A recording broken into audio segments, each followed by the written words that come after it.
You are willing, remind me where physically you are in the world, assuming you're on this planet.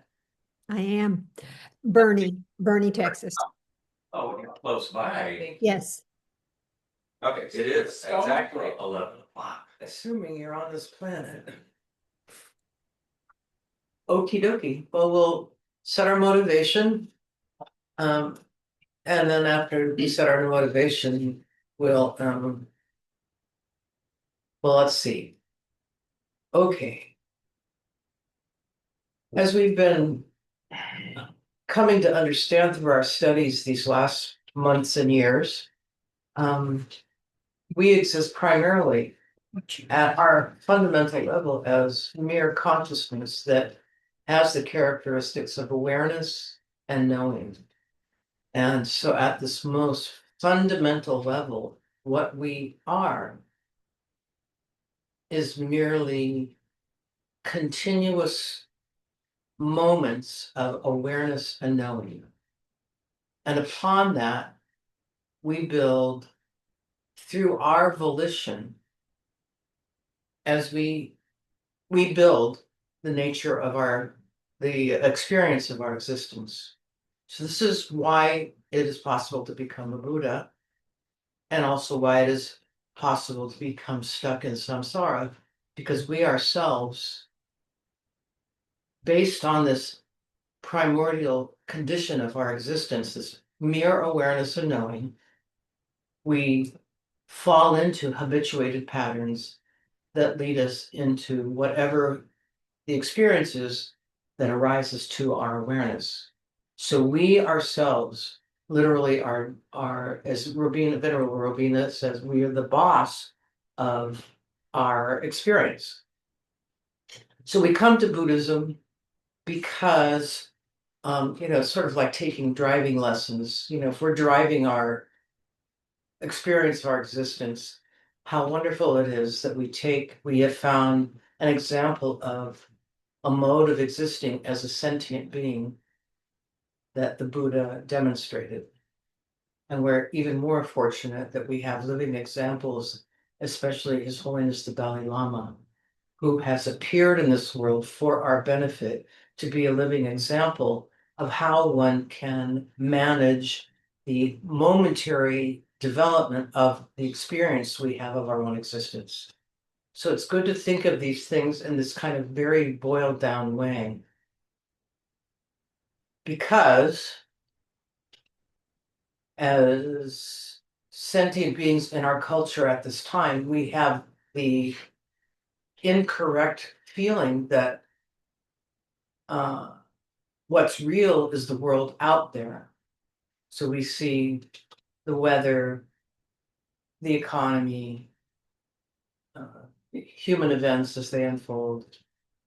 And we tend to place the emphasis on reacting to and thinking that we can make significant changes to this external appearing world, when, as we have discovered through our practice of Buddhism, that the nature of what we experience is modified through our uh, inner managing of our awareness and knowing.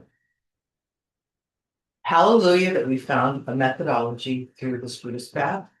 And so with all that in mind, we'll take refuge very, very simply in the Tibetan prayer. Take refuge in the fact that we have this example and these methods. And like, wow, isn't it great that I have a clear road to travel on for my existence?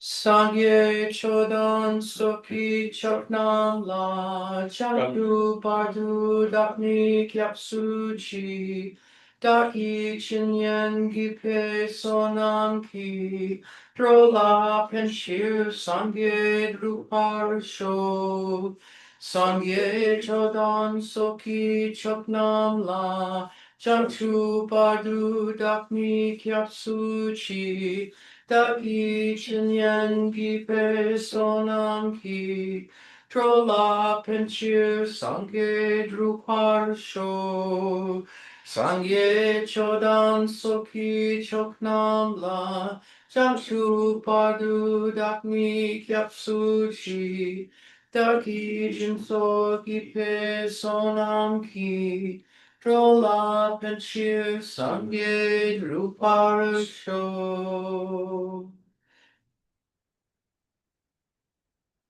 All right. Okay, thank you. Today is a very interesting. It's a very interesting topic. It's about the 32 major signs of a Buddha, and the way Nagarjuna presents this, implicit in his presentation, is that these signs that appear on the Buddha's body. We've talked about it briefly before, but if you look at some of the Tangas, the Buddha has wheels imprinted on the palms of his hands and feet, and kind of a knot of hair, a little urna. It's called urna, a little dot of hair there. He has a ushnisha, all kinds of different signs and appearances. The skin is golden in color, and all of this seems maybe strange to us and unusual. And Nagarjuna treats this implicitly as being symbolic of that the Buddha's appearance, the Buddha's body is like a map, a symbolic map that shows us the way we can change our behavior, our mind, our speech, our actions to gain the body and the speech and the mind of the Buddha. Now, as we've talked about before, the Buddha can appear in many, many different forms. Can appear as what is called the Sambhogakaya, which is it means enjoyment body, and this is the kind of body of light energy, the kind of body that we will see in the Tangas and things like that.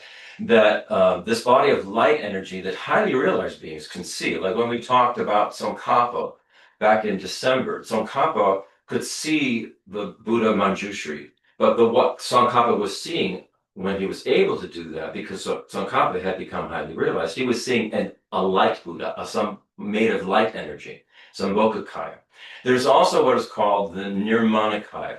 This is a physical form that human beings, sentient beings, and animals can see, right here on the planet. So this is the historical Buddha, Shakyamuni Buddha, that was in among people, teaching Dharma, eating, praying, laughing, talking. It was sort of like the Dalai Lama is somebody that we can actually see. There are many practitioners who say the Dalai Lama is an emanation of the Buddha Chenrezig. So these are the different ways that Buddhas can appear in the world. So what we're talking about today are these signs that highly realized beings can see on a Buddha's body, and they're very symbolic, and we're going to get into the symbology of that because it is for us a map of how we can become a Buddha. How to practice to become an enlightened being for the benefit of all other beings. And so I strongly advise not to get down on yourself as I've been reading this, because we're not Buddhas yet. We are sentient beings. I think we're all, I don't think anybody here is a Buddha. I don't know, really. But I'm certainly not, and we make mistakes. And this is actually how we learn. We learn through our mistakes. So if you see, when we go through these, if you see things about yourself, as I have, and you sort of go, you cringe and go, wow, I do that. Don't feel bad. Just feel like, isn't it great that we can see that how this can be changed, and how through changing that because the instructions are given here of what to do when we make these kinds of mistakes, what to do to move towards becoming an enlightened being. So be grateful for that, and grateful for Nagarjuna that he presented this. So at first, when we first look at these signs on the Buddha's body, it can seem a little strange, like some kind of I don't know, ancient checklist. He's got webbed fingers. He's got, long legs and all this kind of stuff. It seems strange to us, made out of, golden light. But we're taking this symbolically. So just remember that. They're also not, these signs are not sort of arbitrary rewards handed out because, you became a Buddha and all of a sudden you have these signs. These signs are an indication of your own path. And you'll see this as we go through this. It's not some kind of reward. It is the result of what each one of us, as we move toward Buddhahood, will attain. So the logic here is, it's not do X and the universe is going to give you sign Y. The logic is live X long enough, deeply enough, and your whole being will reorganize itself around X. So this is embodying, we're living into what it means to become a Buddha. And so we're doing this right now. All right, so we go to the first sign. We'll get right to it. This is the roots of Buddhahood. And this is these are verses 174b and 175. And here's Jeffrey Hopkins' translation. And remember, he's talking to the king. If you and the world wish to attain unparalleled enlightenment, its roots are the altruistic aspiration to enlightenment, firm like the monarch of mountains, compassion reaching to all quarters, and wisdom not relying on duality. So, we've talked a lot about non-dual wisdom. So wisdom not relying on duality, not thinking that there is an actual object out there that exists from its own side, and an actual subject here that exists from its own side. So here's a modern rendering of that. If you really want the highest awakening for yourself and everyone else, it grows from 3 deep roots. Here's the first: a strong wish to become enlightened, to wake up, basically, for the benefit and the sake of all beings. A strong wish. So that's the bodhicitta. That wish to become enlightened for the benefit of all sentient beings. Here's the second one, the 3 roots. A compassion that includes everyone without exception. This is huge. A compassion that includes every being without exception. So we're not just talking about humans. We're talking about every being. This is great compassion. So this is the second of the 3 roots. And the third is a wisdom that doesn't get trapped in black and white dualistic thinking. Me here, everything else out there. So these are the 3 roots. This bodhicitta, the compassion, and the wisdom. And we've been talking about that and training in that for years, really. So that's not unfamiliar to us.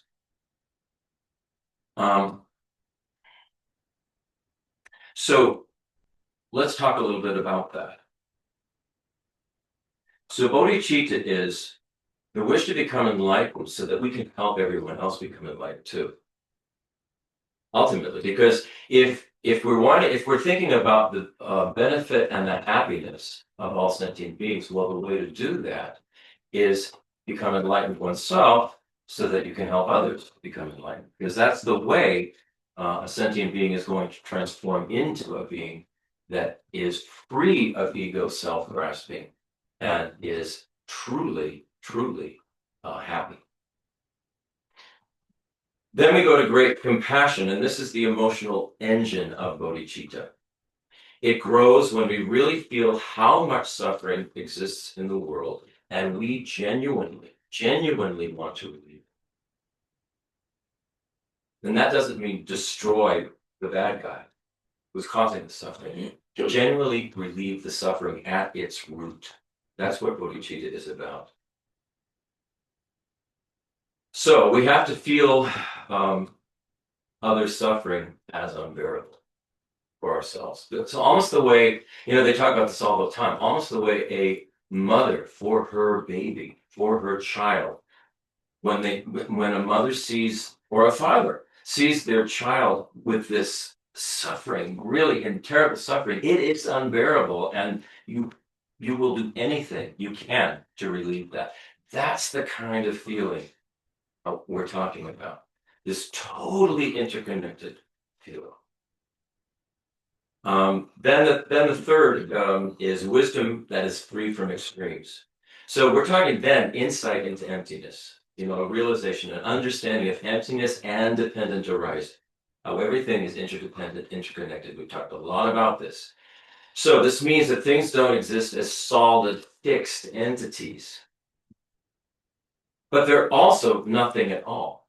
It's a very dynamic, fluid, relational, interdependent system that we live in. And we need to be aware of that and recognize that. Really important. So this kind of wisdom will loosen our grip on rigid identities. You know how we'll say so-and-so is this way, or I'm a particular way, and I can't change. I can't change. That's not true. We can't change. Everybody can change. That's the nature of things. Everything is impermanent. The impermanence, sometimes we don't like the idea of impermanence, but actually it's great news. It means we can change, which means we can change things we don't like about ourselves first, and then help others to do the same. But we have to make those changes for ourselves. I've said this many times. If the Buddha or God or whoever could have changed us for the better, they would have already done it. It would be all settled. There would be no suffering. But that's not the case. That's not the case. There is. So this was the Buddhist message. There is suffering. There's something you can do about it. And there's a pathway for that. And the result will bring happiness and relief from suffering.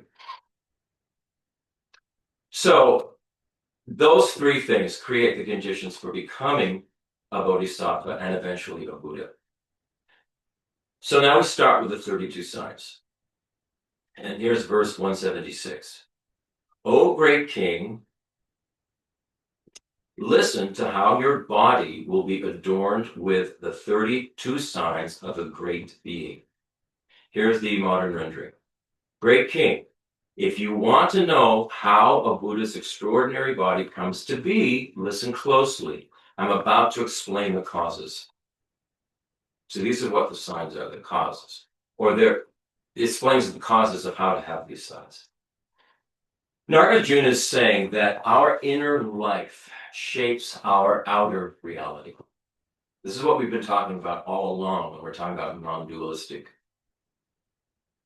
existence. Our inner life shapes our outer reality. And over time, it can shape it profoundly for the better, for the good, for benefit. Over time, it is shaping it profoundly. It's doing it no matter what we do. It's doing it no matter what we do. Right now, we are shaping who we are going to become in the next moment, in the next week, in the next year. If we generate these patterns. So what we're talking about are generating patterns that are going to lead to this state of enlightenment for the benefit and happiness of everyone.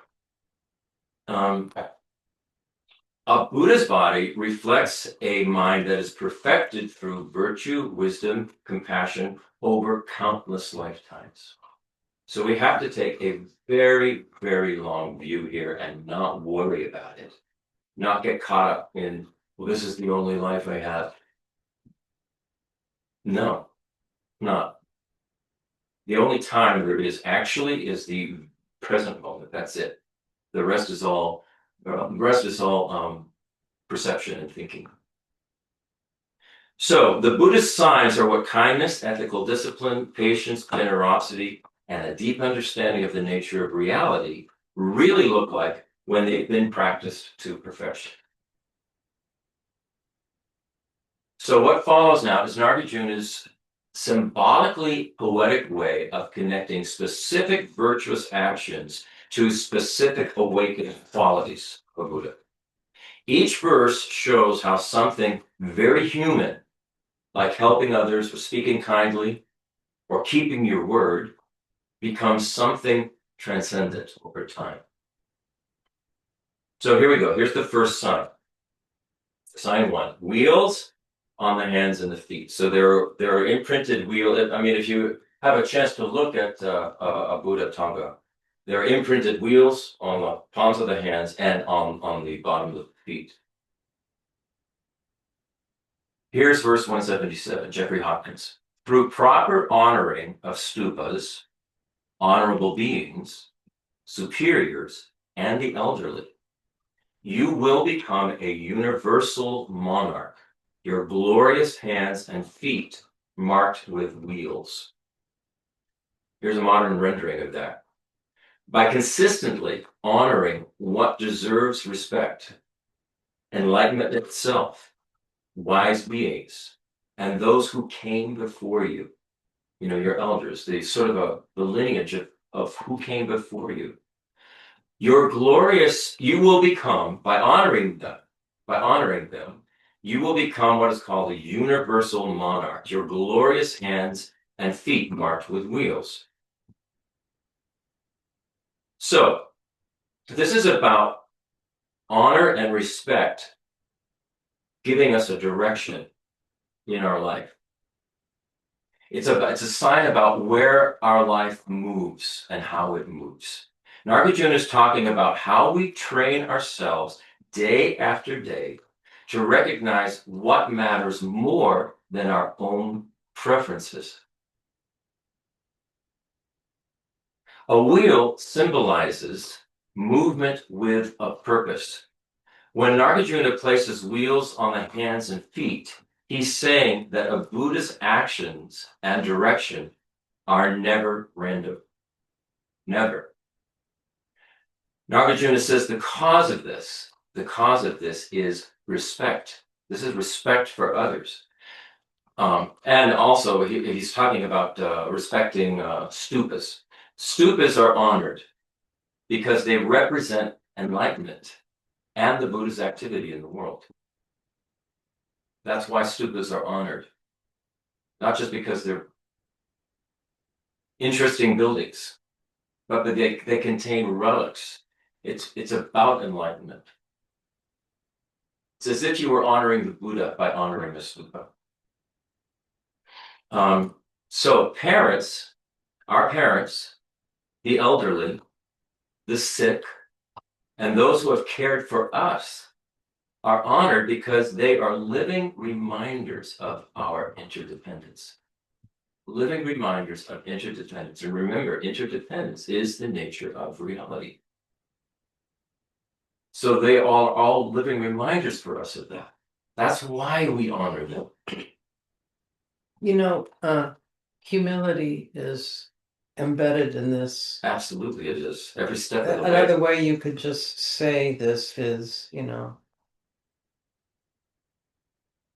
without everything that has come before you, you wouldn't. We'd be nothing. But the problem and the reason samsara has arisen is a lack of humility. Mm-hmm. So it's one of the things I was finding for myself reading this is going, wow, I need more humility. I need much more humility. And I agreed that he does need more humility. I told him this morning. She told me the first time she met me, I think. No, I just thought that was kind of funny. I like that. Yes, you do. But what I would say is a joke, but yeah, I know. But if we've talked about this before, the root of samsara is ego. It's ego, self-grasping, and ego aggrandizement, and this is the problem. It is the problem. So humility is definitely one of the antidotes to this. So respect is about that. And when we consistently honor and respect these beings, the parents, the elders, the sick, something subtle but profound happens. And this is what happens. Our life stops revolving only around ourselves. He's pointing out the problem. our life stops revolving only around ourselves. When the ego stops being the center of everything, our actions will naturally align with the good of the whole. That's just something to think about. So here's why the sign is a wheel. A wheel is one of the oldest symbols of effective power. It doesn't force its way forward. It doesn't push to go forward. It rolls. It rolls. And it also has the ability to carry weight and move things along without getting stuck. That's the symbolism of a wheel. When Nagarjuna says a Buddha has wheels on the hands and feet, he's making a very precise point. The hands represent action, and the feet represent direction. The feet are what take us in direction, and the hands are what do things. So it's action and direction. These are the wheels are symbolizing this. A Buddha's actions are effective. They carry weight. A Buddha's presence moves things forward. Nothing a Buddha does is random or wasted. That's why Nagarjuna mentions a universal monarch in this stanza. A worldly monarch turns the wheel of governance. A Buddha turns the wheel of Dharma. So the Buddha guides others not through control, but through example and clarity. Really important. There is no punishment coming from anyone other than our own actions. There is no punisher out there. The Buddha certainly isn't a punisher. Has nothing to do with that. So we have to become mature, grow up, and realize any suffering that appears to us in our life is a result of our own karma, our own actions. It is not punishment. And there's something we can do immediately about it. We change our direction. So the ethics about this is simple. Honoring what is worthy of being honored trains us to be humble. Clear values give us a clear direction. And clearly directed action becomes effective action. Action that actually will produce the result we're looking for. So this effectiveness is symbolized by the wheel. So in short, what we honor and respect determines where our life goes. So the respect is big, it's important. So the wheels are not mythological decorations. They're the long-term result of a life that consistently places enlightenment, wisdom, and responsibility at its center. All right, we'll go to the second sign.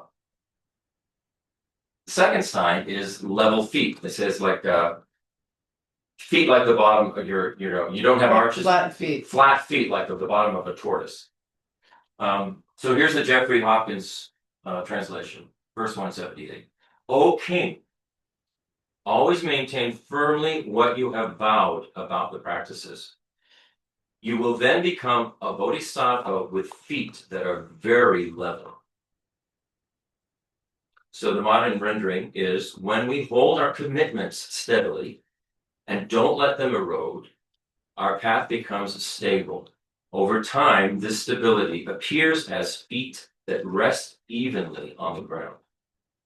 So this sign is about reliability. Ordinary feet are arched, and symbolically they shift and they adjust. The Buddha's feet are level, meaning that nothing tips the Buddha out of balance. The cause of this sign is very straightforward. When a person repeatedly recommits to what they have promised, especially when it's inconvenient, the mind stops wobbling.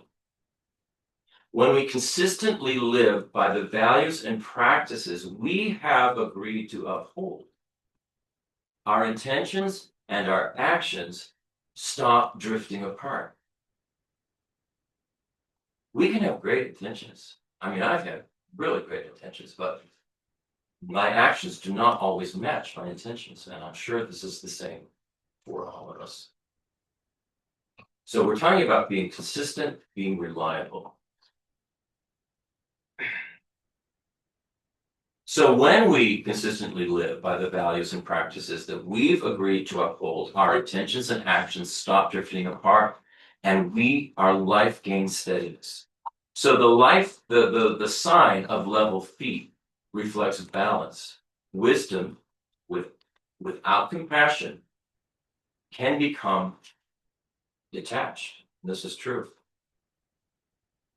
We may think that we have wisdom and compassion and balance, but a situation can come up where the compassion goes out the window, and then the wisdom, then we can be very detached, which is not helpful. Not helpful. However, compassion without wisdom can be very unstable. We can fly off the handle, and it happens all the time. So they have to be balanced. So this is also about balance, this particular sign, the flat feet. When both are practiced together, wisdom and compassion, then our path is very steady. So the teaching is simple. If we want steadiness in our life, we must stop compromising our commitments. Level feet are what long-term integrity looks like when it becomes a body. All right, here's a third sign. Interesting one, very interesting one. Webbed fingers. A Buddha has webbed fingers, but the webs are webs of light between fingers. Here's the verse, Jeffrey Hopkins. Through giving, speaking pleasantly, purposeful behavior, and concordant behavior, you will have hands with glorious fingers joined by webs of light. There's a modern rendering of that. By living in ways that consistently connect with others through generosity, kind speech, meaningful action, and practicing what we preach, our actions become seamless. This appears symbolically as fingers joined by luminous webs. So this is about connection without gaps, about integration. Ordinary fingers are separated by gaps. Symbolically, those gaps represent the common disconnects we have in our lives between our intentions and our actions, between our words and our behavior, and between our caring and our follow through. This is really important. A Buddha's fingers are webbed, meaning nothing falls through the cracks.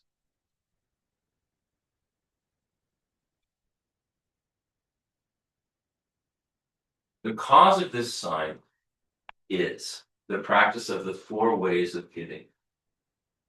And here are the 4. The first is giving material help. Somebody needs something, some food, money, whatever, shelter. We give that material help. The second is to speak kindly and to speak truthfully. The third is to act in ways that genuinely benefit. And the fourth is to live in alignment with our core values and interests.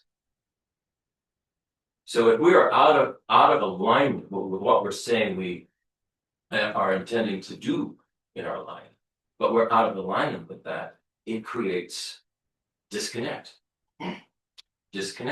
unconnected fingers, the actions that we take, the ability to act properly. So the web is described as light because this connection isn't clingy and it's not entangled. It is flexible, it's responsive, and it's non-obstructive. Webs of light. Just symbolically. So the point here is to practice Connection in everything we do. connecting what with what? Connecting our words with our actions,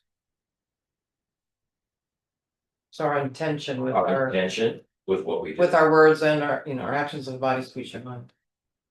Being truly a benefit to others, not just a show. I know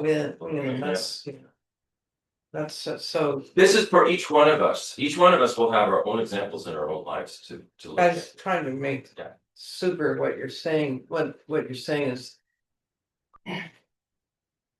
that your intention is in. It's just you walk. What do we say? If we walk our talk, Walk our talk, practice what we preach. whatever. Be congruent, concordant behavior. Yeah. Concordant behavior. Yeah.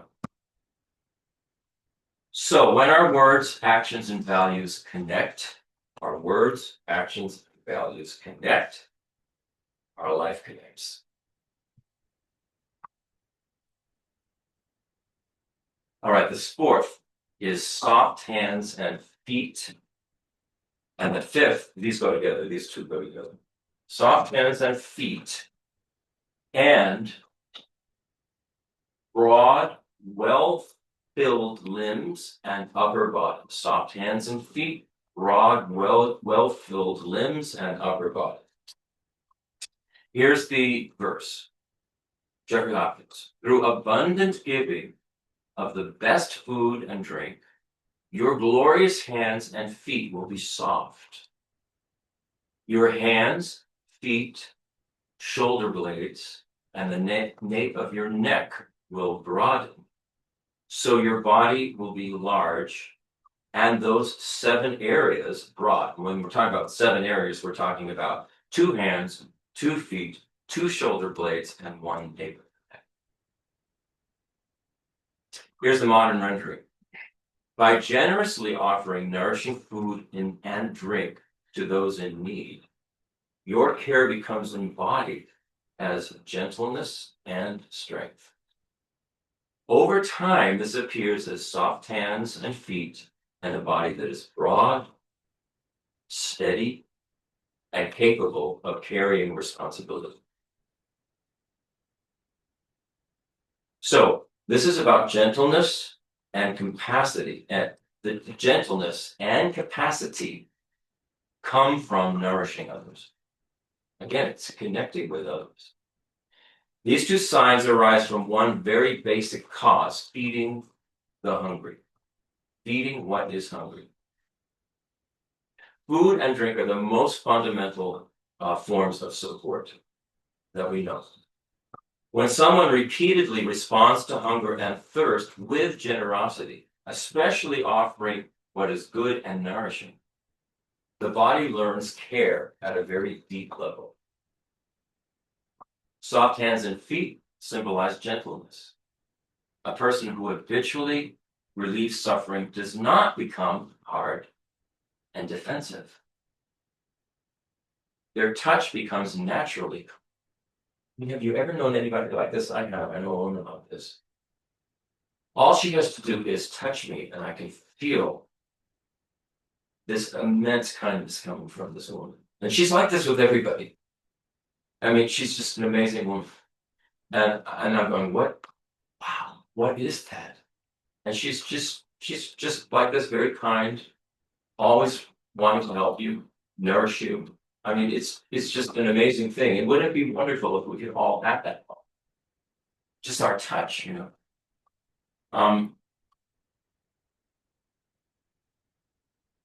The ethical logic is clear. Feeding others trains us to be responsive to vulnerability. And we're not talking just about feeding other people.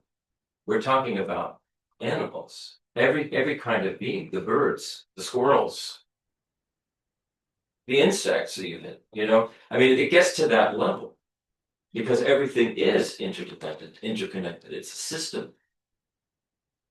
So responsiveness then produces gentleness. It produces that gentle quality. And when we have sustained care, it builds our capacity to carry even more. So as we learn to care, as we learn to nourish, it builds our capacity to even be more caring and more nourishing. We grow in that. So we get to the point like that woman I'm talking about, all she has to do is touch you and you just feel this incredible care coming from. So the Buddha's soft hands and broad shoulders are not decorative. They're the embodied result of a life that consistently answers basic need with generosity. All right, here are the next ones. Signs, and these are three of the signs. 6, 7, and 8. Sign 6, a tall and beautiful body. Sign 7, long fingers and toes. And sign 8, broad heels. Broad what? Heels, they're heels. Heel? Broad heels. Interesting. I know. Remember, these are all symbolic. What's this a sign of? Because I think I have this one. Tall I've got big feet. No, my heels are and beautiful body. Well, there you go. Okay. Long fingers and toes and broad heels. All right. Here's verse I have 1. long toes. Okay, anyway. Fingers are kind of long. Sorry. So let's find out what this I don't is know about. what's wrong with me. I need to shut up. Here's verse 181, Jeffrey Hopkins. Through never doing harm and freeing the condemned, your body will be beautiful, straight, and large, very tall, with long fingers and broad backs of the heels. Here's the modern rendering of that. By refusing to harm, and actively protecting life, your presence becomes upright and compelling. Over time, this appears as a tall, straight body with long fingers and stable, broad heels. So this is about non-harming and how non-harming will create a very upright presence. It's about safety. A person who does not harm and who steps in to protect life when that life is threatened becomes someone others instinctively trust. Over time, that trust reshapes our very presence itself. A tall and beautiful body symbolizes visibility and approachability. Beauty here doesn't mean decoration. It means that others will feel drawn to you rather than guarded when they see you. They'll feel drawn to you. A straight body comes from abandoning deception. Abandoning deception. When a person stops bending the truth for advantage, inner contortions disappear and posture aligns. Long fingers and toes symbolize reach without aggression, the ability to help without intruding. Long fingers can reach, but they're not aggressive. The ethical logic is direct here. Non-harm creates safety. Safety creates trust. And trust allows one's presence to stand upright and to be steady. So when we stop harming and start protecting, our whole way of standing in the world changes. The Buddha's upright body, long reach, and solid footing are embodied results of a life that never made itself larger by making others smaller.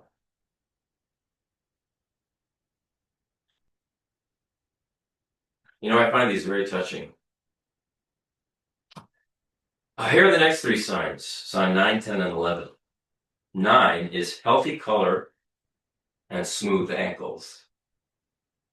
10 is upward flowing body hair. 11 is antelope-like calves and sharp intelligence. I mean, I haven't even looked at antelope's calves, so I'm not sure what those are. But they look like The skinny. they're skinny. Skinny calves. Hey, Will, I've got skinny calves.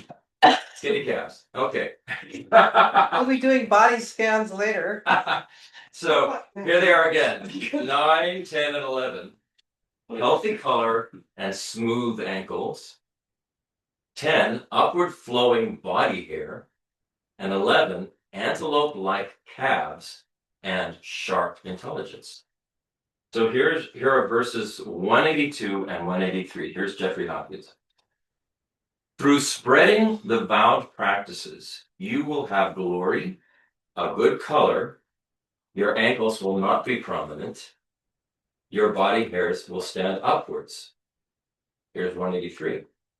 Through your zest for knowledge, the arts, and so forth, and through imparting them, you will have the calves of an antelope, a sharp mind, and great wisdom.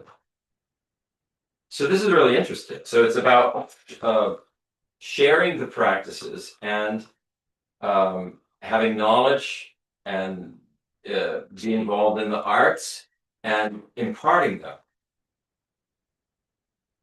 So here's the modern rendering of that.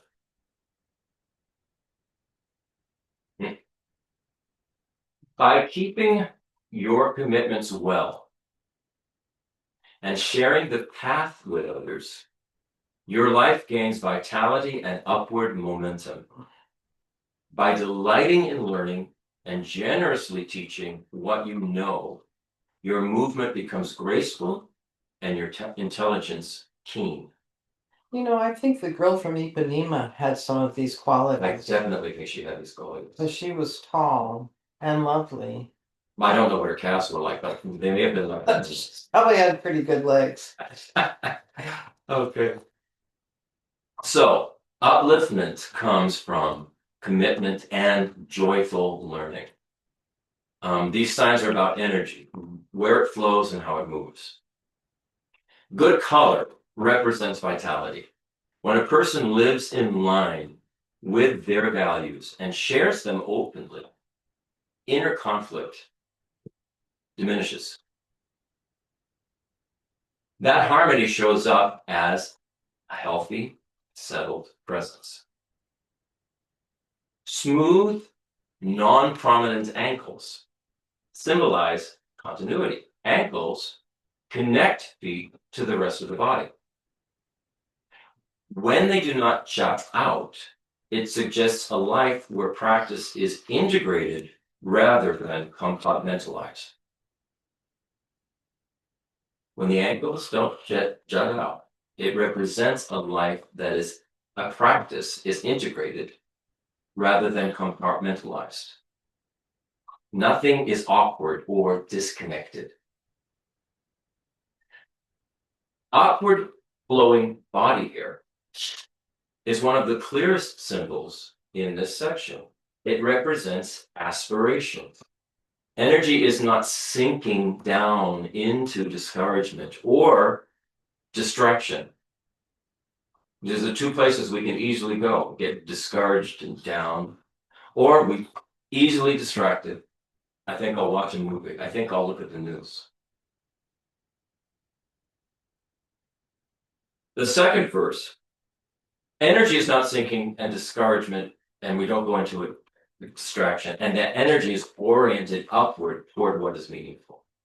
The upward, this is talking about the upward hair. The second verse adds movement and intelligence to this. It talks about the antelope-like calves, and they symbolize agility and endurance. Calves drive forward motion. A person who loves learning and shares it moves through life with confidence and ease. Sharp intelligence and wisdom arise because knowledge is important. Teaching actually clarifies understanding. It refines judgment. And it keeps learning alive. And this doesn't go just for Dharma, but it also goes for any kind of teaching. And with the arts and things like this, because Kabir and I are involved in arts, particularly music. If you go online, well, and this is not just for the arts, but anything, you can go online and you can find people who are very generously imparting their knowledge. They're teaching amazing things. I mean, we learned how to roof. We learned so many things about carpentry just from looking online. And we're also now learning all kinds of things about music and bossa nova and things like that from these marvelous teachers who are imparting this freely and with enthusiasm and joy. It's a wonderful, wonderful thing to do that and to benefit from that. So the ethical logic here is commitment to ethical values gives us stability and vitality. Sharing Dharma and Dharma practices uplifts not only us, but others. And learning and teaching together create intelligence and confidence. So when practice is lived and shared, energy rises physically, morally, spiritually. When learning is loved and given away, and here's the important part, loved. The learning is loved and given away. Then the mind's wisdom becomes very agile. It grows our wisdom.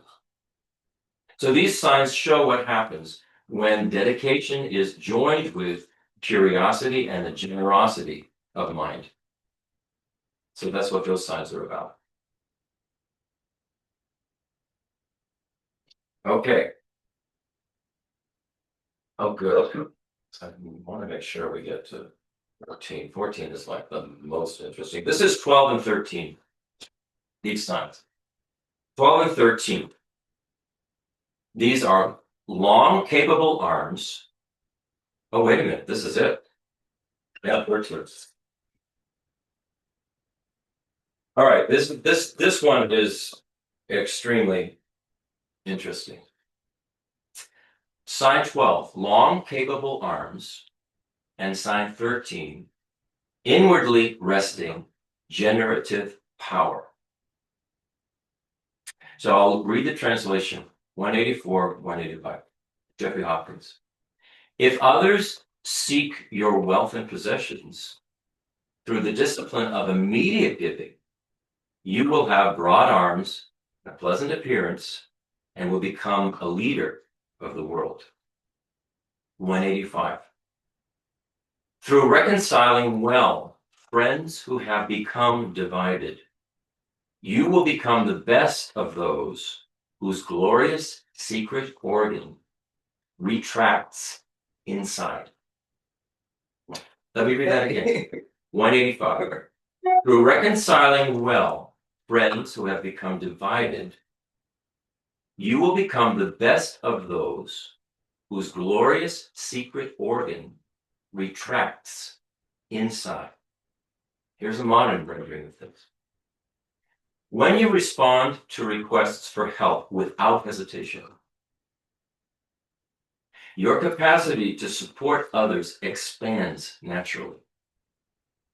When you work to heal division and restore harmony, desire itself becomes integrated and settled. So here's the commentary, and it's about availability and restraint equals mature power. So at first glance, these two signs might seem a little strange, especially the second one, which talks about the Your glorious the organ. glorious secret organ that is inside. But if we look closely at Nagarjuna's logic, they become not only meaningful, but deeply psychologically precise. These two signs are about how power matures. how power matures. Kensar Jampa in his commentary emphasizes that these signs are similar to the cause results. In other words, the effect symbolically resembles the ethical pattern that produced it. The effect symbolically resembles the ethical pattern that produced that effect. Long, broad, capable arms symbolize readiness and reach. So when a Buddha's arms, actually, if the Buddha's standing straight, the arms will go all the way, the hands will go below the knees. And if the Buddha stretches the arms out this way, it's very, very broad and very wide.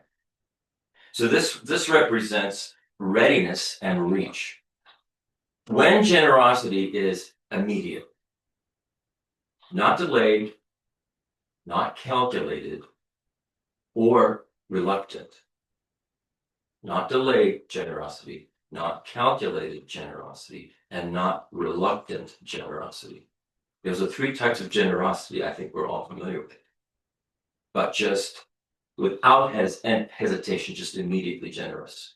When we're like that, it's no longer a strain for the mind and body to help. All we want to do is help. The image of the Buddha's arms reaching naturally downward means this: help is offered without effort or self-consciousness. This is why Nagarjuna connects this sign with leadership.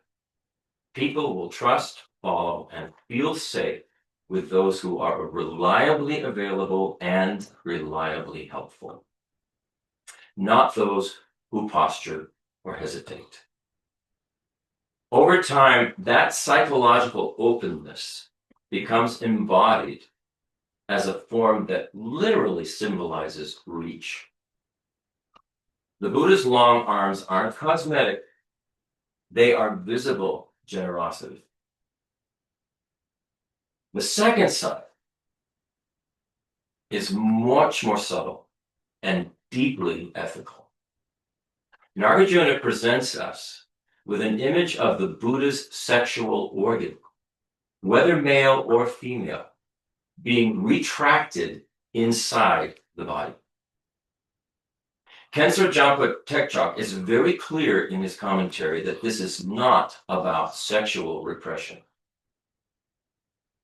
It's about desire being purified of aggression, grasping, and divisiveness.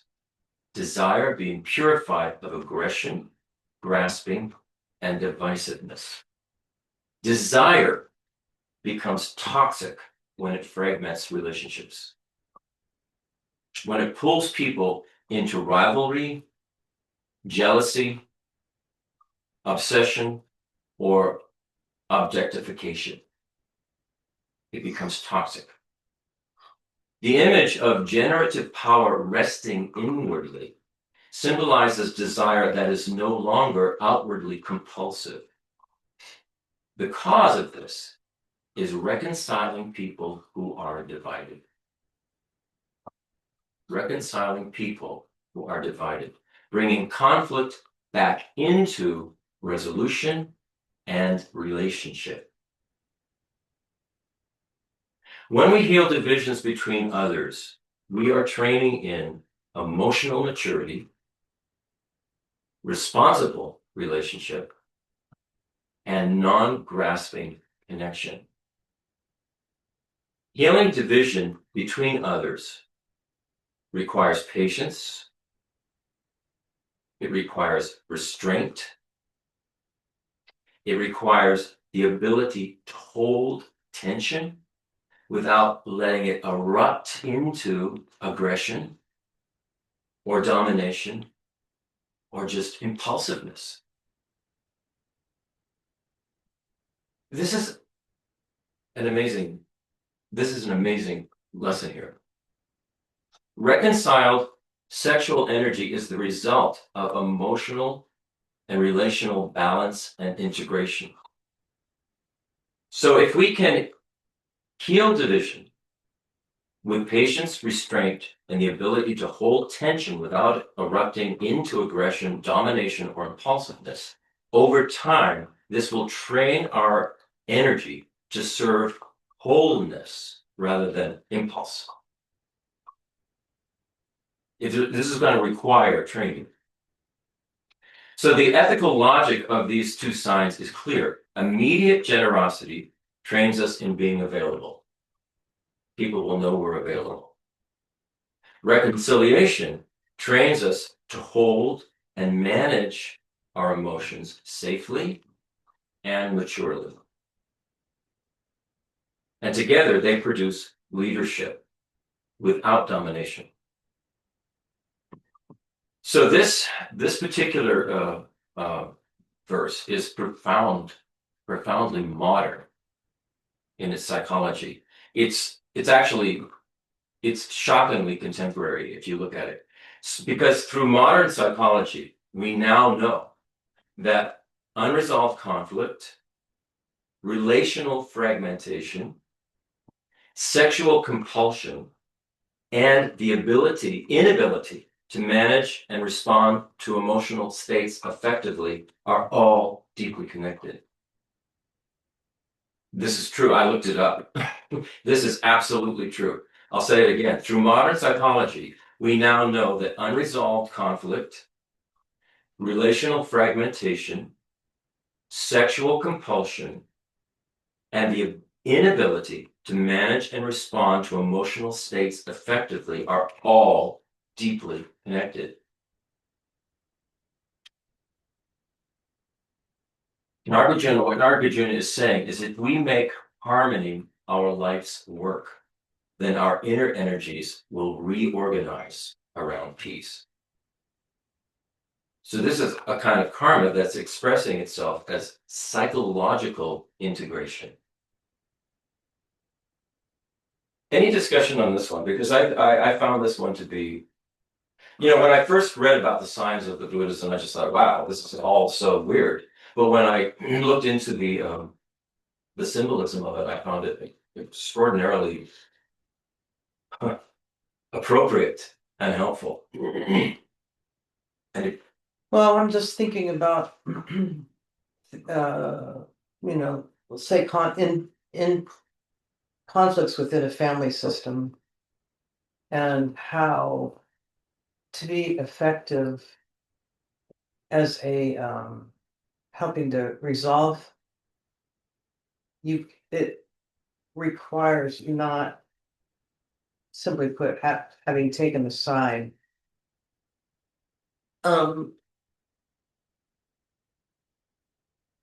And so, that requires then, this takes a lot of thought and also takes practice too. yeah, I'm just thinking thought and wisdom, because usually when something arises in a family, I'm thinking of one in my own family that was quite explosive. This was about 15, 20 years ago. And it, even looking at myself, I had a strong leaning towards bias of what I thought was who was right and who was wrong. I wasn't able, in any case, it was a situation that might have been impossible to reconcile these parties. But I just am aware that it would be definitely impossible to help to be a facilitator of such a process if one had a strong bias towards one of the positions, if you Right. will. What it's saying is we have to keep the health of the whole system in mind. Yeah. And not So get triggered. this goes into some like serious analysis of how things exist and what is morality and Yeah. blah blah blah, and what is right and wrong and what exactly is going on. It's kind of requires I'm just thinking about the situation. It would have required a really sincere appreciation of why everybody came to that moment of you know, Right. and not trivializing it. I mean, I think one of the things we see right now, let's just take the political arena. It's very easy to vilify or call names and label a person as an extremely bad person with whatever set of labels.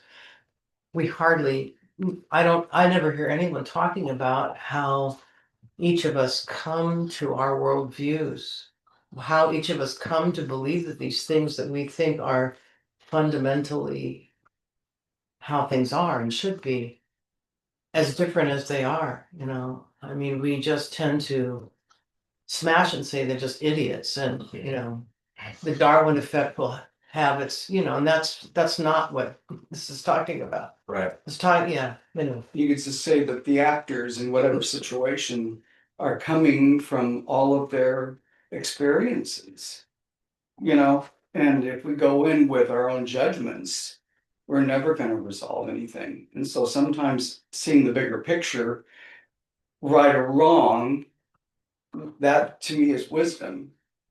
Well, the other thing is, this everything that appears to us, each one of us, is our karmic appearance. And Absolutely. so it's what's we're being asked here is to be very mature emotionally. Absolutely. Um, And that's where the wisdom yeah, comes in. So to see someone that's having a bad time and the other people are having a bad time, rather than inserting yourself and your opinions in it, yeah, it's okay to set that aside for the moment so you can ruminate and ponder those things, but just realize this is the, yeah. The other thing too is that moment, if we can think about this, practice it in little bits, when we actually find ourselves in the middle of confrontation Mhm. with somebody, we Yeah. can think a lot more clearly. absolutely.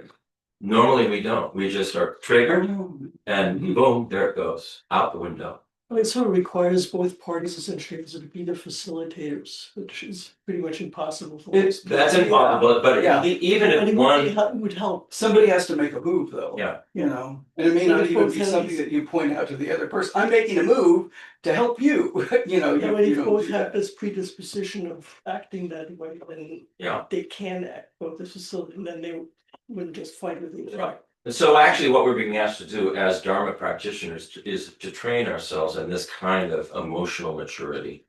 And not to fly off the handle, to see the broader picture in the moment and act accordingly. Don't hesitate with, help. And it's very difficult to do. And so it's a huge, I found this to be a very, very big lesson. In order to get this kind of maturity and power, you have to have this view of understanding that the whole matters and you want to reconcile whatever's going on. And it's not that easy. It's not easy. I know a number of years ago, I took mediation training 2 or 3 times with different angles. If you've ever been familiar with the process of mediation, what's kind of fascinating, you can't be a mediator. This kind of goes without saying, but you have to be like we've been talking, you have to be, and I'm going to just say something very interesting. The person that Christopher was referencing earlier, whose touch Yeah, she's a mediator. is a mediation trainer and also a mediator, and somebody who, seems to be working on these qualities, but I'm just sort of, it's really nice to want to, I'm going to put it in my own terms, and think you can fix a mess in a family and help bridge these. But if you've ever taken mediation training, that weird thing is your job is to sit there and not say anything. But I mean, honestly, it is shut up. Just it's not. Hands to You yourself. have no role to play other than you're witnessing this. Mhm. Yeah, like you're saying, being able to hold that tension without letting it erupt into Yeah. a situation. Now, and same person even, and she took me to Houston for a training. It was victim/offender mediation. So these were like convicted people having mediation with the victims. Both volunteered, obviously this was a voluntary thing, it would not have happened otherwise, but that was extremely interesting, and this points to this thing we need much more of in our society, what you said, Donna, understanding that each entity has a whole storyline. Even if it's a storyline that we quote unquote abhor, like they were raised with privilege and they're arrogant and insensitive. Well, that's That's you That's know, their story. that's their story. That's how they came there. They didn't Karma. even Yeah. necessarily volunteer for that. You Exactly. know, I mean, Yeah. we won't go into the deeper many lifetime thing, but. Yeah. You know, every day, part of my daily prayers and practice is this idea of acknowledgement, apology, and atonement for any negative act that I've done to any sentient being in any of my lives.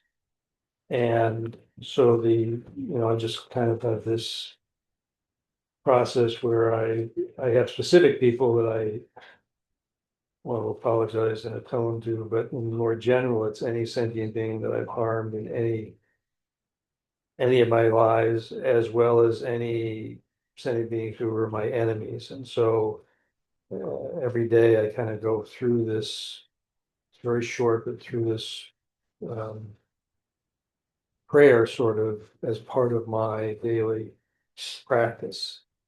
I think the other thing that is helpful to me is that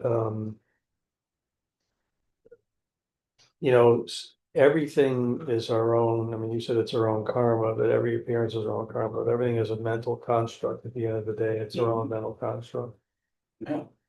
And everything exists subjectively because it's our own mental construct. Mhm. And so it's non-duality, there's no subject or object. So if everything exists subjectively, it doesn't exist at the end of the day, Mhm. ultimately. And so why do you put so much effort into something why do you get so attached and put so much effort into something that doesn't exist in reality?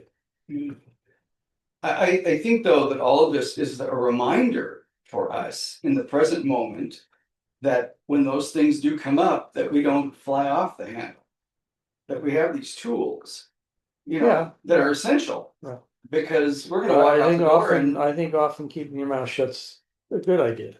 Oh, I think it's a great Yeah. idea, Brian. and there can be wisdom, and rather than, if you can't say anything of light and hope, then don't say anything at all, Yeah. just smile and. And do your best to calm the situation. Exactly. Sometimes calming the situation means letting the individuals go through their Mm-hmm. intense emotions and eventually burn themselves out and Exactly. slow down. So, yeah, it's I'm curious, Brian, I know you've been doing that practice you were talking about for a Uh-huh. while. What has been the long term, what have you noticed about that? How has that affected your, mentally and emotionally? How's that affected you? What has it done? I guess I just feel less negative emotions about lots of things that happen, and less anger or less disappointment or less sadness about anything that happens. I mean, it can be something small. I don't know, yesterday we went to look at a house that was, a waste of time, and I could have gotten mad that it was a waste of time, but yeah, I just like, okay, I did it, or my shoulder hurts, okay, it hurts, and just kind of move on and not get too emotionally attached to it or emotionally upset about it. And I suppose, and then it just helps me deal with other people who can present challenges to deal with and be around. And so I think it's giving me a little more patience, I guess is the right way to put it. And um, I don't mean anything negative about this, but Tracy used to say she was German and Italian, and was a bundle of fire emotions, and so it allowed you to kind of figure, okay, here we go. Yep, this is what you want. This is what you think. This is what you're saying. This is what you're doing. This is what you're communicating, and I'm going to let you do that. And get through what you want to get through, and then we'll go back and start and see if we can go someplace else. Yeah. And so I think to me, it's probably helped me a little bit more be calmer overall about most things that happened that maybe before I would have been more upset about or more emotional about. Yeah, so then what, so in other words, that process of, basically it sounded like it's a process of, I regret having behaved this way with so and on, like the list. Well, that regret actually acts as a kind of, I don't know if I want to say purification, but it helps release. Well, I also do it as part of the Vajrasattva purification, to purify unripened karma. It comes out of that as well, where, there's a lot of people, sentient beings that I've harmed as part of my lives, I'm sure. And, I want to, recognize that I have been an individual that's caused pain, suffering, or what is negative action of my body, speech, and mind that have led to pain, suffering, harm, and negative karma for, some sentient beings that I've interacted with, and that I want to atone for that. And atoning for what I did in the past is one, but then I'm not going to do it again in the future. Yeah. So I think that's it's just probably attached to it, huh? part of the reflection and sort of realization that helps not to repeat things. Yeah. Because they make people fall in this pattern, I have to handle every time. Yeah. People. Right, and that's the key really, Claudia. I mean, if all we're doing is sort of generating a path for ourselves, well, we have to start somewhere and don't repeat the things that cause so much problems for us in the first But a lot of people don't even realize that's what they're doing. Yeah. Okay, I think we're gonna stop So, there. the dedication today, we've been talking about the path of Buddhahood, and today we had some very sad news this week from our dear Dharma friend Brian Right, Bales. Bales, whose son, Great. Gray, was married to his love of his life, De La Rose. And the circumstances were extremely sad. And I don't know if you want to say anything on that, Brian, or if we just go ahead. And she passed away, complications due to the one of these turbo cancer, ovarian cancer, and And anyway, they were married just right there pasted- in the hospital. I've just pasted Oh. her obituary in the chat. If you want to access it, grab it before the. Yeah, yeah, so they've been engaged for a while, and yeah, it just came on very fast, and over the holidays, and she passed away last week. And we have an ordained Zen reverend who came up to the hospital and was able to marry them, and they got to exchange their vows and got to be there for that, and that was really special. And and they were essentially kind of her last words, because she passed the next day, or the day after. So anyway, it's been a tough time, and I'll be up there in San Marcos on Friday for her service and to be there for my son. So yeah, just reached out and asked everybody to. I've been doing medicine Buddha practice for her and my son, that he be okay, and that their whole family, everyone touched by it, hang in there. And but so yeah, I just wanted to share that with the Sangha. I thought together as a group we could say some mantra. And I thought, choose something that is something that we all know, that is easy for us to do. And so I'm thinking, several rounds of Om Mani Padme Hum, and talking about the meaning of that. This is the traditionally you would do medicine Buddha, but that is not a mantra that everyone says. And so the Om Mani Padme Hum is the mantra of Chenrezig, the Buddha of Passion. And that the prayers that we have at the beginning are about this is the prayer of Chenrezig. May all sentient beings have happiness and the causes of happiness. May all sentient beings be free from suffering and the causes of suffering. May all sentient beings be inseparable from the happiness that is free from suffering.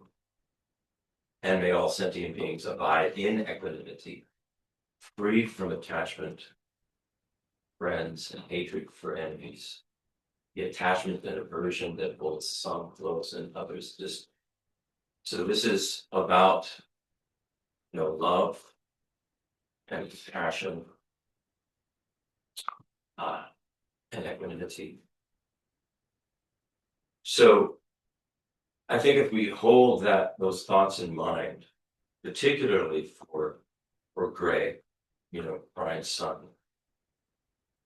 and for Dela, who has passed on, and for Brian and their entire families, as we say, hold that in our hearts, love, compassion, happiness, equanimity. Hold it for these people as we go through this mantra several times, rounds, or several models of this mantra. Okay. Om Mani Padme Hum, Om Mani Padme Hum.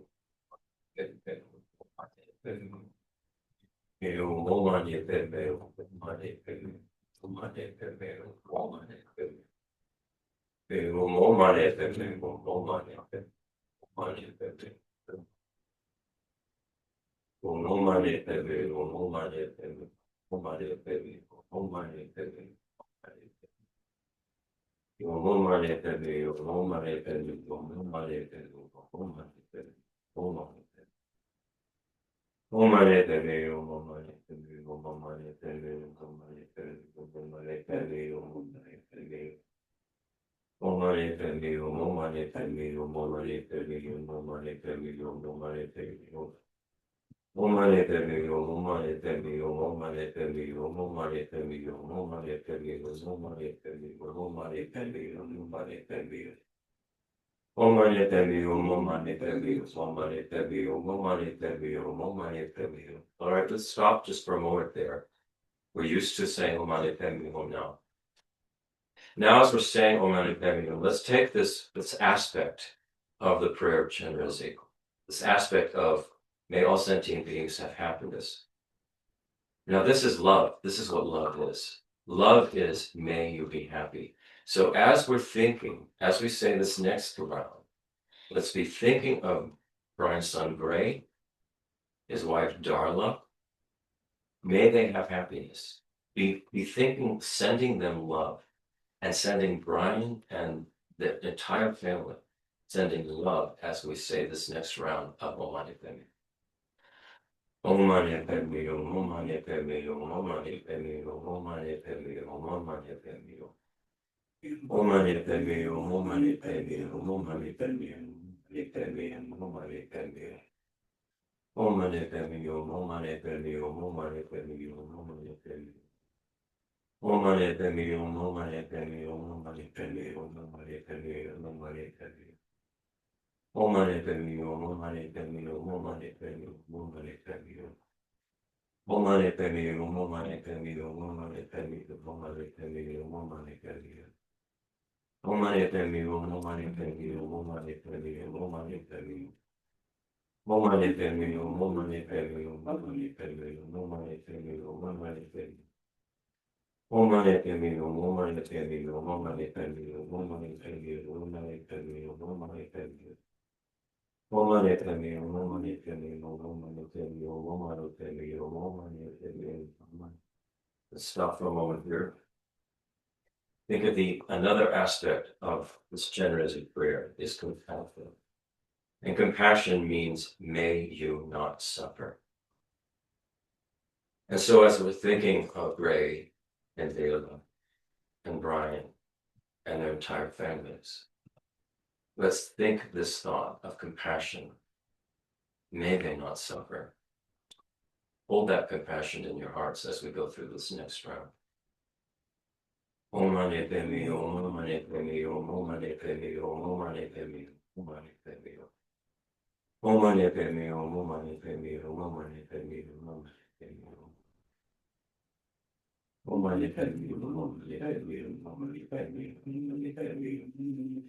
Om Mani Padme Hum, Om Mani Padme Hum, Om Mani Padme Hum, Om Mani Padme Hum, Om Mani Padme Hum. Om Mani Padme Hum, Om Mani Padme Hum, Om Mani Padme Hum, Om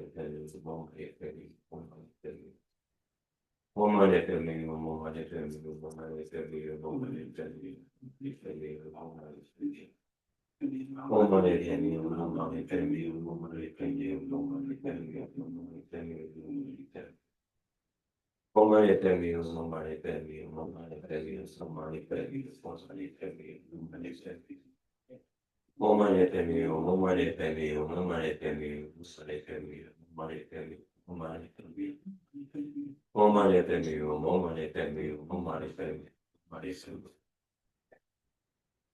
Om Mani Padme Hum, Om Mani Padme Hum, Om Mani Padme Hum, Om Mani Padme Hum, Om Mani Padme Hum, Om Mani Padme Hum. Om Mani Padme Hum, Om Mani Padme Hum, Om Mani Padme Hum, Om Mani Padme Hum. Om Mani Padme Hum, Om Mani Padme Hum, Om Mani Padme Hum, Om Mani Padme Hum, Om Mani Padme Hum. Om Mani Padme Hum, Om Mani Padme Hum, Om Mani Padme Hum, Om Mani Padme Hum, Om Mani Padme Hum. Om Mani Padme Hum, Om Mani Padme Hum, Om Mani Padme Hum, Om Mani Padme Hum, Om Mani Padme Hum. Om Mani Padme Hum, Om Mani. And finally, through this last round, let's think of this idea of equanimity, this free from this grasping kind of attachment that we have for friends, and this grasping aversion we have toward enemies. Recognizing that all of us are in the same situation. Life is impermanent. We will pass away.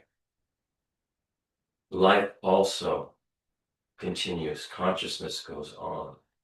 And we have a tremendous and amazing future in front of us if we can follow this path, these steps to enlightenment, for the benefit and happiness of all sentient beings. So hold that kind of equanimity in mind. This idea of the Buddha nature that we all have, Gray, Dela, Brian, their family, all of us, all sentient beings. Hold this sense of equanimity as we do the final round of the Om Mani Padme Hum. Om Mani Padme Hum, Om Mani Padme Hum, Om Mani Padme Hum, Om Mani Padme Hum. Om Mani Padme Hum, Om Mani Padme Hum.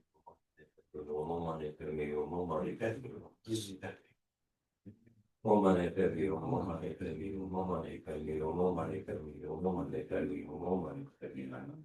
Padme Hum, Om Mani Padme Hum, Om Mani Padme Hum, Om Mani Padme Hum, Om Mani Padme Hum, Om Mani Padme Hum, Om Mani Padme Hum, Om Mani Padme Hum. Om Mani Padme Hum. And as we finish off, now hold all sentient beings, all sentient beings. Om Mani Padme Hum, Om Mani Padme Hum, Om Mani Padme Hum. Om Mani Padme Hum, Om Mani Padme Hum, Om Mani Padme Hum, Om Mani Padme Hum. Om Mani Padme Hum, Om Mani Padme Hum, Om Mani Padme Hum, Om Mani Padme Hum. Om Mani Padme Hum, Om Mani Padme Hum, Om Mani Padme Hum, Om Mani Padme Hum, Om Mani Padme Hum, Om Mani Padme Hum. Om Mani Padme Hum, Om Mani Padme Hum, Om Mani Padme Hum, Om Mani Padme Hum, Om Mani Padme Hum, Om Mani Padme Hum. Om Mani Padme Hum, Om Mani Padme Hum, Om Mani Padme Hum, Om Mani Padme Hum, Om Mani Padme Hum, Om Mani Padme Hum. Om Mani Padme Hum, Om Mani Padme Hum, Om Mani Padme Hum, Om Mani Padme Hum, Om Mani Padme Hum. Om Mani Padme Hum, Om Mani Padme Hum, Om Mani Padme Hum, Om Mani Padme Hum, Om Mani Padme Hum. Om Mani Padme Hum, Om Mani Padme Hum, Om Mani Padme Hum, Om Mani Padme Hum, Om Mani Padme Hum. Om Mani Padme Hum, Om Mani Padme Hum.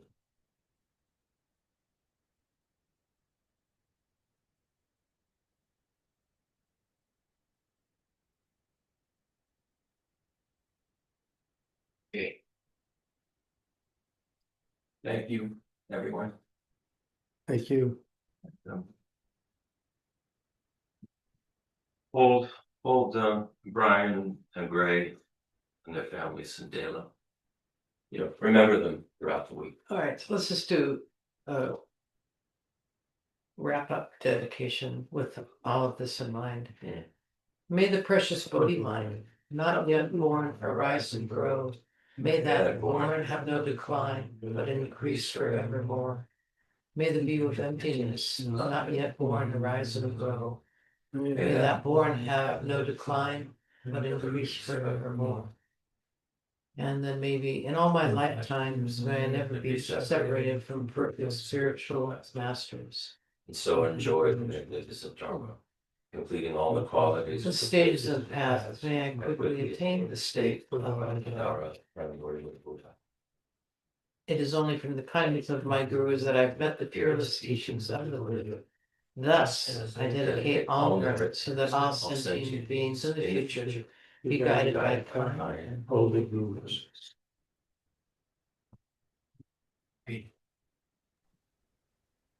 Thanks so much, everybody. Thanks, Brian. Thank you, Brian. Good luck.